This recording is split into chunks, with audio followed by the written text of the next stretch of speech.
ایک گورے نے اس کے بیٹھتے ہی ہاتھ میں پکڑے ایک فون سے اس کی کچھ تصویریں لی تھیں۔ جس عورت نے اس سے گفتگو کا آغاز کیا تھا وہ اب پنجابی میں اس سے پوچھ رہی تھی کہ کس جرم میں کب وہاں آیا تھا، اور غلام فرید نے وہی رٹے رٹائے طوطے کی طرح ان کے ان 10-12 سوالات کا جواب دیا، اور پھر انتظار میں بیٹھ گیا کہ وہ اب ان بنیادی سوالات کے بعد ایک بار پھر سے اس کے جرم کو کریدنا شروع کر دیں گے، اور پھر اس کی جیل میں زندگی کے بارے میں پوچھیں گے، اور پھر ایسے ہی چلتا رہے گا۔ مگر اس کی توقع غلط ثابت ہوئی تھی۔ مجھے لگ رہا ہے میرا اندازہ ٹھیک تھا جو میں نے آپ لوگوں کو شروع میں بتایا۔ اب وہ ٹائم آ گیا ہے جہاں پر غلام فرید کی زندگی کو بدل دینے والی باتیں ہوں گی، اور اسے ٹریپ کیا جائے گا سالار سکندر کے خلاف استعمال کرنے کے لیے۔ انہوں نے اس کی زبانی، اس کا نام، ولدیت، رہائش، جرم کی نوعیت اور جیل میں آنے کے سوال کے بعد اس سے ایک اور بات پوچھی تھی جو کہ مختلف تھی۔ جیل سے باہر آنا چاہتے ہو غلام فرید؟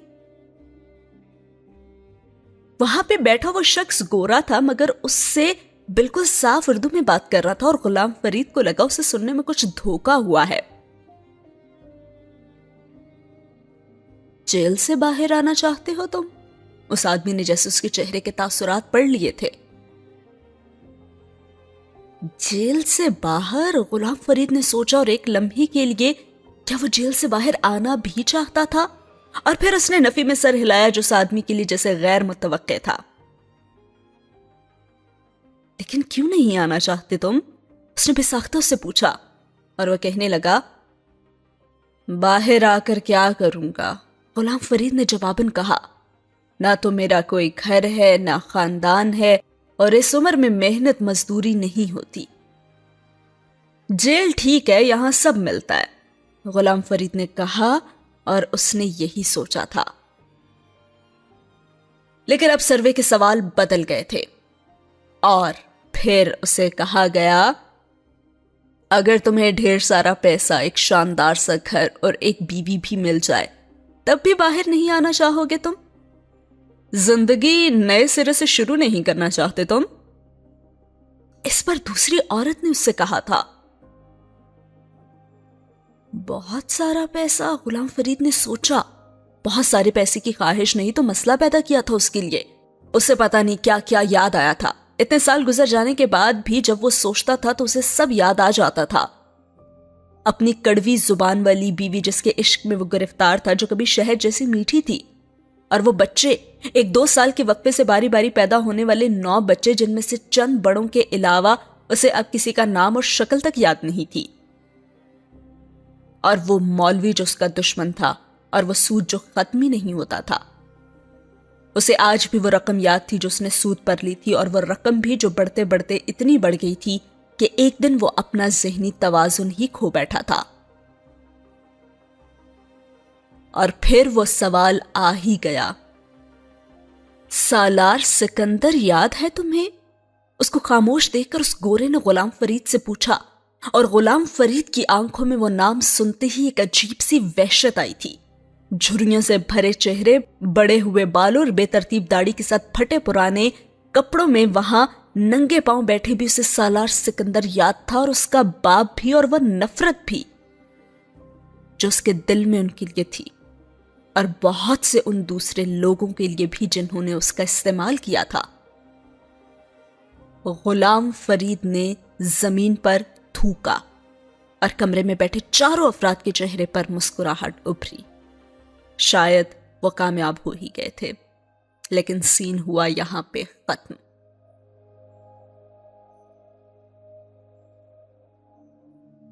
اگلا سین شروع ہوتا ہے عبداللہ اور عنایہ سے، اور ایک بریکنگ نیوز جو کہ ناول میں ابھی تک نہیں بتائی گئی وہ اب آپ کے سامنے آئے گی۔ کچھ سٹوریز ایسی ہوتی ہیں جن کے ہیپی اینڈنگ ہو جاتی ہے، اور عبداللہ اور عنایہ کی ماشاءاللہ وہ سٹوری تھی جس کی ہیپی اینڈنگ ہونی تھی، مجھے پتا تھا پہلے سے ہی۔ وہاں پہ بیٹھے عبداللہ عنایہ کو بتا رہا تھا کہ میرے بچپن میں، میری زندگی میں جتنا بڑا رول آپ لوگوں کی فیملی کا تھا، پچھلے 5 سالوں میں اتنا ہی بڑا رول اس شخص کا ہے۔ کہتے ہیں نا، ہر خوشی کے بعد غم ہوتا ہے اور ہر غم کے بعد خوشی ہوتی ہے، اور کوئی نہ کوئی ٹویسٹ تو ضروری آنا ہوتا ہے۔ مجھے سمجھ نہیں آتی کہ یہ انسان ہر جگہ کیسے آ جاتا ہے۔ اس انسان کا نام سنتے مجھے شدید غصہ آنے لگتا ہے، اور یقیناً ابھی آپ کو بھی آنے لگے گا۔ عبداللہ عنایہ کو جس انسان کے بارے میں بتا رہا تھا وہ بھلا کون تھا؟ گیس کریں۔ خیر، ایک سرپرائز ایک خوشی کی پہلے بات بتاتی ہوں اور پھر دوسری بری بات آپ کو بعد میں بتاتی ہوں۔ امامہ مان چکی ہے اور کچھ ہی ہفتوں کے بعد عنایہ اور عبداللہ کی منگنی ہونے والی ہے۔ چند ہفتوں بعد ہونے والی اپنی منگنی سے پہلے یہ ان کی دوسری ملاقات تھی۔ عنایہ ایک سیمینار میں شرکت کے لیے کیلیفورنیا آئی ہوئی تھی اور عبداللہ نے اسے ڈنر پر بلایا تھا کیونکہ وہ اسے ملوانا چاہتا تھا۔ اب دوسری جو بری بات ہے وہ یہ ہے، ڈاکٹر احسن سعد کہاں سے آ جاتا ہے یہ؟ وہ اسے ڈاکٹر احسن سعد سے ملوانا چاہتا تھا جو اسی کے اسپتال میں کام کرتے تھے، اور وہ ہمیشہ سے ان سے بہت متاثر تھا۔ عنایہ نے کئی بار اس سے پچھلے سالوں میں اس شخص کے حوالے سے سنا تھا جس سے وہ اب تھوڑی ہی دیر میں ملنے والی تھی۔ تمہیں پتہ ہے مسلمان ہونا آسان تھا میرے لیے۔ جبریل کے بعد یہ دوسرا شخص ہے جسے میں رول ماڈل سمجھتا ہوں کہ وہ دین اور دنیا دونوں کو ساتھ لے کر چل رہے ہیں۔ عبداللہ بڑے پرجوش انداز میں عنایہ کو بتا رہا تھا اور وہ مسکراتے ہوئے بس سنی جا رہی تھی۔ عبداللہ جذباتی نہیں تھا، بے حد سوچ سمجھ کر بولنے والوں میں سے تھا، اور کسی کی بیجا تعریف کرنے والوں میں سے تو بالکل بھی نہیں تھا۔ تبھی عنایہ کہے بغیر نہیں رہ سکی، لگتا ہے کچھ زیادہ ہی متاثر ہو گیا تم ان سے، اور وہ ہنس پڑا۔ تم جیلس تو نہیں ہو رہی نا؟ اس نے عنایہ کو چھیڑا۔ ہوئی تو نہیں ہوں، لیکن لگتا ہے ہو جاؤں گی، اس نے جواباً مسکراتے ہوئے کہا۔ نہیں، مجھے یقین ہے تم ان سے ملو گی تو تم بھی میری ہی طرح ان سے متاثر ہو جاؤ گی۔ اور عنایہ اس پر کہکہا مار کر ہنسی تھی۔ عبداللہ تم اس قدر انسپائرڈ ہو ان سے؟ مجھے تھوڑا بہت تو اندازہ تھا لیکن اس حد تک نہیں۔ مجھے تو اب اور اشتیاق ہو رہا ہے ان سے ملنے کا، عنایہ نے اس سے کہا۔ اور یقیناً وہ ایک اچھے شوہر بھی ہوں گے۔ لیکن عبداللہ کہنے لگا کہ بس اس ایک معاملے میں ہی وہ خوش قسمت نہیں رہے، اور عبداللہ ایک دم سنجیدہ ہو گیا۔ اچھی بیوی ایک نعمت ہوتی ہے اور بری ایک آزمائش، اور انہیں 2 بار اس آزمائش سے گزرنا پڑا۔ ان کی نرمی اور اچھائی کا ناجائز فائدہ اٹھایا ان کی بیویوں نے، عبداللہ کہہ رہا تھا۔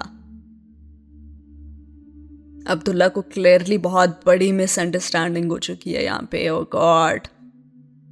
اور پھر عنایہ کہنے لگی، اوہ دیٹس سو سیڈ۔ عنایہ نے کریدے بغیر افسوس کا بس اظہار کر دیا۔ تمہیں پتہ ہے ان سے شادی کے لیے بھی میں نے ان سے بہت دعا کروائی تھی، اور دیکھ لو ان کی دعا میں کتنا اثر ہے، ورنہ تمہارے پیرنٹس آسانی سے ماننے والے تو نہیں تھے۔ عبداللہ بڑے فخریہ انداز میں کہہ رہا تھا۔ واہ بھائی، احسن سعد تو بڑا پہنچا ہوا نکلا۔ لیکن پھر عنایہ نے اسے جتایا اور کہنے لگی، میرے پیرنٹس کسی کی دعاؤں کے بجائے تمہارے کردار اور اخلاص سے متاثر ہوئے عبداللہ۔ اسے اپنی بے یقینی کا وہ عالم ابھی بھی یاد تھا جب چند مہینے پہلے عبداللہ سے پاکستان میں ملنے کے بعد امامہ نے اسے فون کیا تھا اور بتایا تھا کہ انہوں نے اس کا رشتہ امریکہ میں مقیم ایک ہارٹ سرجن کے ساتھ طے کر دیا ہے، اور وہ کچھ دیر کے لیے تو بھونچکا رہ گئی تھی۔ اس سے پہلے جو بھی پروپوزلز اس کے لیے زیر غور آئے تھے، عنایہ سے مشورہ کیا گیا تھا اور اس سے ملوایا بھی جاتا تھا، لیکن یہ پہلا پروپوزل تھا جس کے بارے میں اسے اس وقت اطلاع دی جا رہی تھی جب رشتہ طے کر دیا گیا تھا۔ اور عجیب صدمے کی حالت میں اس نے امامہ سے کہا تھا، مگر ممی آپ کو مجھے پہلے ملوانا تو چاہیے تھا نا اس سے، اس کے بارے میں مجھ سے کچھ پوچھا تک نہیں آپ نے۔ اور امامہ نے جواباً کہا تھا، تمہارے بابا نے بات طے کی ہے۔ اور اس بات پہ عنایہ خاموش ہو گئی تھی، عجیب دھچکا لگا تھا اسے۔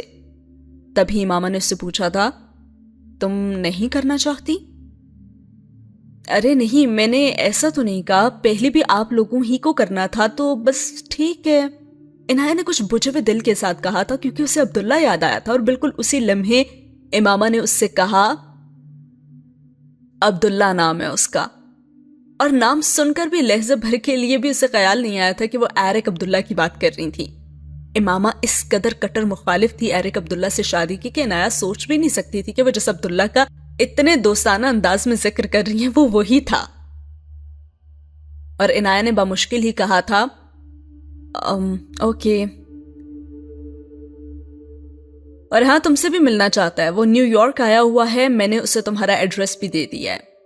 ارے ماما کہیں ہی جا رہی تھی اور عنایہ نے بے ساختہ کہا ارے ممی پلیز اب اس طرح میرے سر پر مت تھوپیں اسے کہ آج مجھے رشتہ طے ہونے کی خبر دے رہی ہیں اور آج ہی مجھے اس سے ملنے کا بھی کہہ رہی ہیں۔ ویسے بھی اب رشتہ طے ہو گیا تو ملنے نہ ملنے سے کیا فائدہ اب، ٹھیک ہے؟ اس نے جیسے اپنے اندر کا غصہ نکالا تھا۔ عنایہ اس کی فیملی بھی شاید ساتھ ہو، اس کی ممی سے بات ہوئی ہے میری، اگلے ٹرپ پر میں بھی ملوں گی اس کی فیملی سے، اور منگنی کا فارمل فنکشن تو چند مہینوں بعد ہی ہوگا۔ امامہ نے اس طرح بات جاری رکھی تھی جیسے اس نے عنایہ کی خفگی کو محسوس ہی نہیں کیا تھا، اور عنایہ صدمے کی کیفیت میں اگلے 1 گھنٹے تک وہیں بیٹھی رہی، اور 1 گھنٹے کے بعد اس کے دروازے پر بیل بجنے پر اس نے جس شخص کو دیکھا تھا اسے لگا تھا سردیوں کے موسم میں ہر طرف بہار آ گئی ہے۔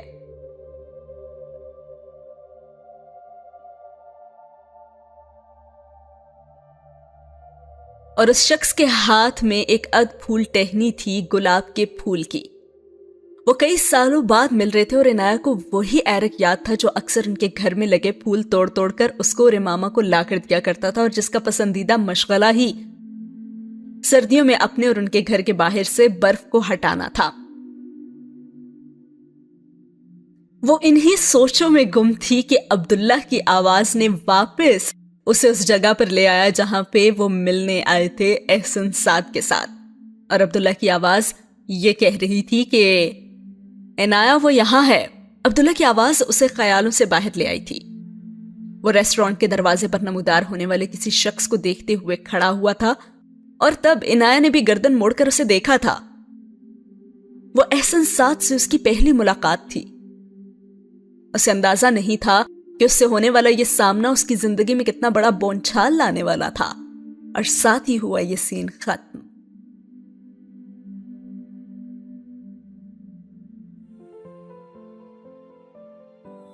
اگلا سین شروع ہوتا ہے وہاں سے جہاں پہ سکندر عثمان اپنی زندگی کی بازی ہار جاتا ہے۔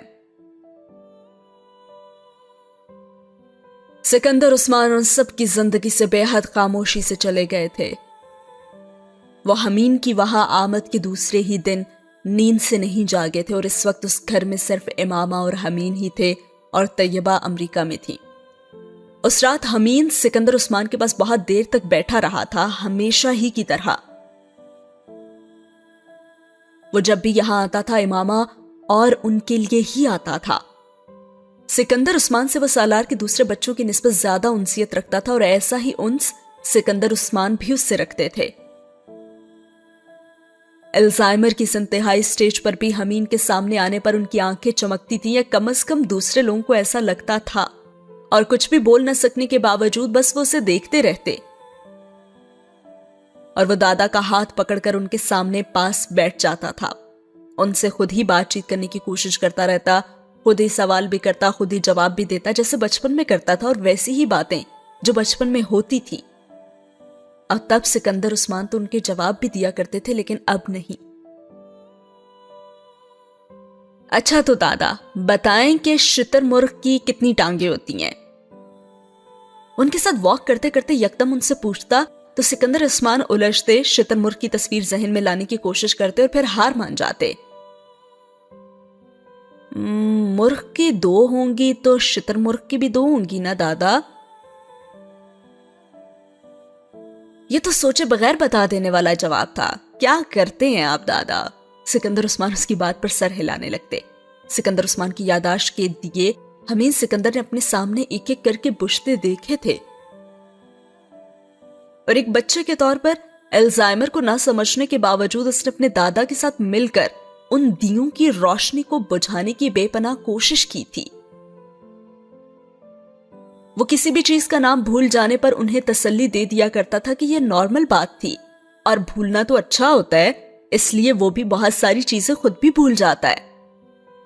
وہ بچے کی لاجک تھی اور بڑے کے سامنے لنگڑی تھی، مگر سکندر عثمان کو اس عمر میں اس بیماری سے لڑتے ہوئے ویسی ہی لاجک چاہیے تھی جو انہیں یہ یقین دلاتی کہ وہ بالکل ٹھیک ہیں اور سب کچھ نارمل تھا۔